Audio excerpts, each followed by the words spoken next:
Vous connaissez bien les AVC, accident vasculaire cérébral.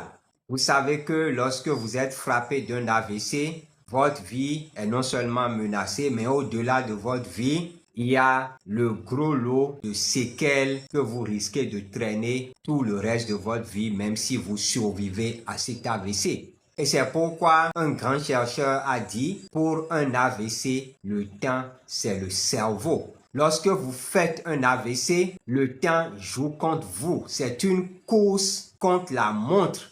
Et c'est pourquoi vous devez avoir des solutions naturelles, des solutions efficaces pour que, même si la prise en charge semble tarder un peu, que cela ne vous pénalise pas. Pourquoi je parle ainsi? Vous savez, sous d'autres cieux, lorsque vous appelez le service d'urgence, lorsque vous appelez le SAMU, les minutes qui suivent, 5 ou 10 minutes après, ça peut aller peut-être au-delà si votre domicile est trop éloigné. Mais sinon, dans les 10 minutes qui suivent, le SAMU pointe. Et donc, la prise en charge est quasi immédiate parce qu'elle commence à votre domicile. Elle se poursuit dans l'ambulance pour s'achever au service des urgences où vous attendent des cardiologues, neurochirurgiens et autres qui sont des professionnels chevronnés qui vous offrent une prise en charge efficace et efficiente. Parce que lorsque vous faites un AVC ischémique, par exemple, le traitement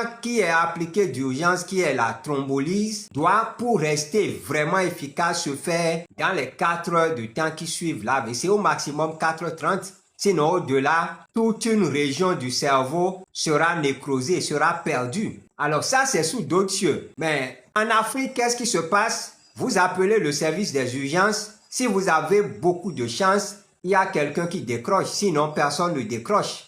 Et si quelqu'un décroche, c'est pour vous dire que l'ambulance, la seule, est en panne.